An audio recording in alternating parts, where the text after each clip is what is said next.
winning this award, and you may have heard I'm doing a bungee jump for Autism East Midlands in September.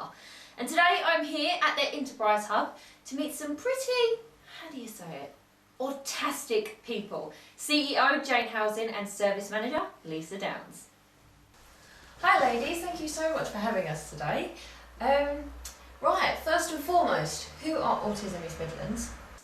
Autism East Midlands are a charity that was started 45 years ago. We used to be called Norsaka, but we rebranded to make it easier for people to find us and access our services, and so we've been called Autism East Midlands since January. What is autism for anyone who doesn't know? Autism is a spectrum condition that is a developmental disorder, and so people experience the world differently to other people. It's to do with the way that the brain has developed. Okay. For anyone that doesn't know as well, what do you guys do, your charity?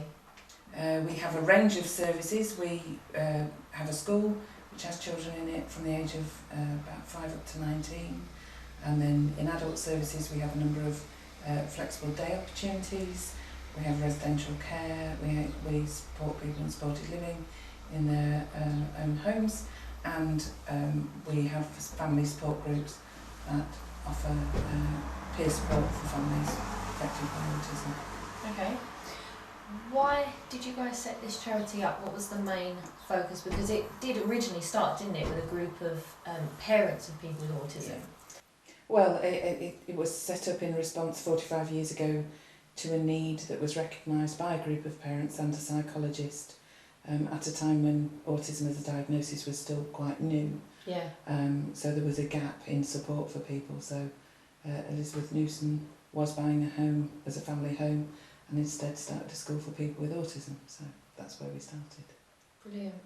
We've come a long way since then. You've got an enterprise hub, which is the centre, isn't it, of everything. Yeah. What activities do you do there? Well, the Enterprise Hub is in Worksop in Rains Avenue, and we offer a variety of different activities for individuals that access our service. It can be woodwork, horticulture, crafts, catering. There's quite a lot. We always try to endeavour to make sure we offer all the choice to people that access our service, to make sure they can learn new skills in a variety of different ways. Brilliant. So there's lots of variety for anybody with any kind of interest, is what you're saying? Yeah, definitely. Lots of the staff here have interests and they bring that to work, but sometimes our service users come and have an interest or a liking something, so we're trying to develop and progress that for the individuals, and by doing that, other interests can be involved, plus they're utilising different skills and learning new things through something they actually enjoy. That's excellent. So you have a new centre that's opening up called the Sherwood Centre. Just tell us a bit more about that. When is it opening? It's actually opened. It opened on the 22nd of June, so we're in our third or fourth week now. And it offers the similar things that the Enterprise Hub does, but it's on a bigger scale. We have a warehouse whereby we can do more upcycling, because we do upcycling, and that's on a bigger scale with bigger furniture. We have a leather project where we're going to be making leather belts. We have a kiln, so having a pottery section, so people can, obviously it's more sensory as well for individuals to create something. We have the woodwork and we have the horticulture, plus the rest of the creative stuff like card making or any kind of creative wants that they've got. So it's quite a very big, same as I say, the Enterprise Hub, but on a far bigger scale. That sounds amazing. It sounds like I want to go visit it. It is, yes, it's a brilliant building.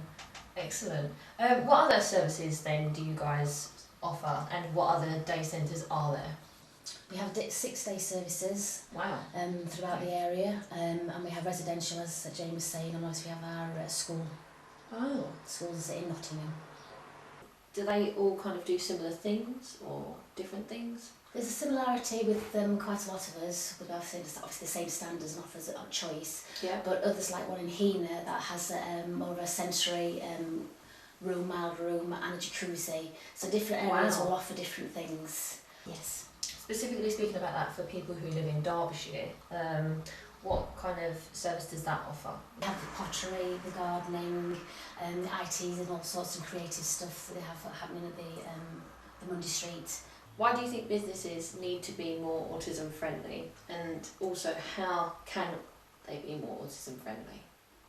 Well, we're part of something called the Autism Alliance, which is a group of 18 charities very similar to our own that covers the whole country. Wow. And we were recently funded by the Department of Health to work with mainstream organisations to become more autism aware and more autism friendly. And the reason that's really important is because people with autism experience the world very differently to you or I. And so if we can generate a greater understanding between in staff in mainstream businesses, they're better equipped to meet the needs of people. Just because you've got autism doesn't mean you don't need to go to the bank or the doctors or the supermarket. You're always looking for volunteers, aren't you? Absolutely. I myself, I'm doing a bungee jump for you guys in September. We're very grateful, but you must be glad. Yeah, I want to know actually who came up with the idea for that one. Not me, but I wouldn't be doing it either. Good idea. It's fantastic. I'll be watching. How can people, if they do want to volunteer though, get involved with you? Well, there's lots of ways you can come and volunteer with our organisation. Obviously fundraising is a main and very important part of our volunteering, but also you can get volunteering and be access the service and be part of our day-to-day running of the activities within our day services. So we're always open to many volunteers, as I say, in different levels and different parts of the organisation, and the more the merrier basically. Anything else you can tell us about that's coming up for Autism East Midlands? Oh, crikey. Is there a lot? There is always so much going on. Yeah. We've got a number of key events coming up. So we've got the Food and Drink Festival at Clumber Park, and volunteers can come and do a couple of hours on our stall and then get into the festival for free. We've got local, we're one of the charity partners for the Robin Hood Marathon, Half Marathon and Fun Run. So if anybody fancies running for us, that would be great. I can't do that either.